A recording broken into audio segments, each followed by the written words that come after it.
The Mach 5 is ready for some racing action with today's game, Outrun, for your Sega Master System. Let's go ahead and take Outrun and twice the mega power. Let's pop it in my power base converter and see how it holds up today. Let's go to the game. Meep.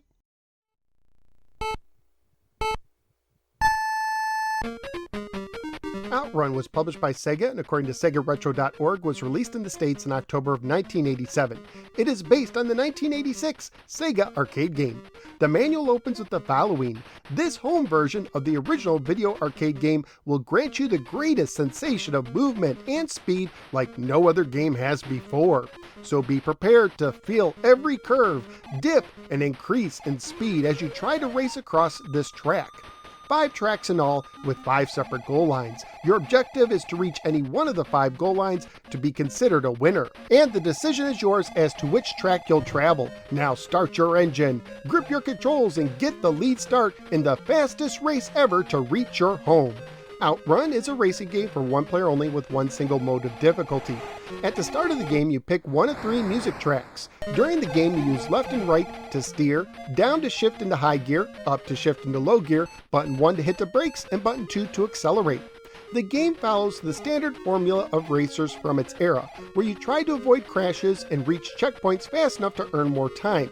If you run out of time, your game is over. However, Outrun has a wrinkle: branching paths that can lead to 5 different endpoints, and also provides you 5 different endings. And ladies and gentlemen, that is Outrun in a nutshell.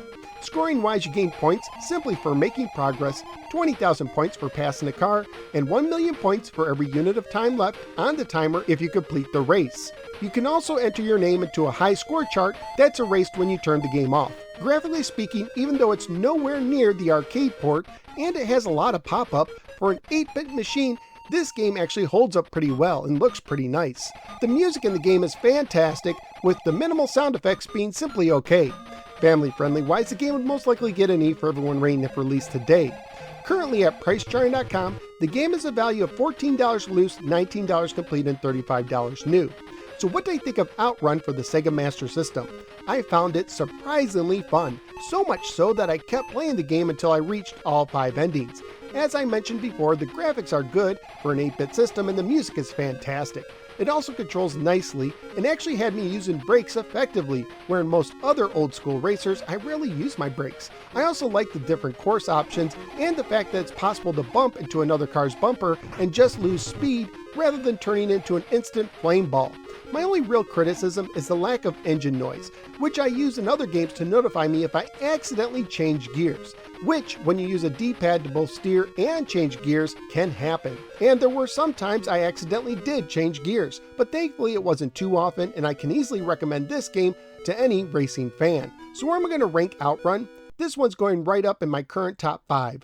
I do like Alex Kidd and Shinobi World better at 2, but I will give this an edge over Double Dragon at 3. So out of the 19 games I've now reviewed and ranked for the Sega Master System, Outrun is finishing in the 3rd position.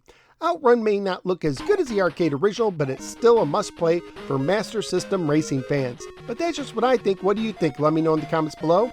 Also, please like, share, and subscribe. Follow me both on the Facebook and the Twitter. Join the Discord, support the show at patreon.com/NoSwearGamer, and click the bell so you don't miss any future videos. Thank you for giving me a little part of your day, and I look forward to seeing you next time in the next episode of the No Swear Gamer. Take care and try not to accidentally change gears.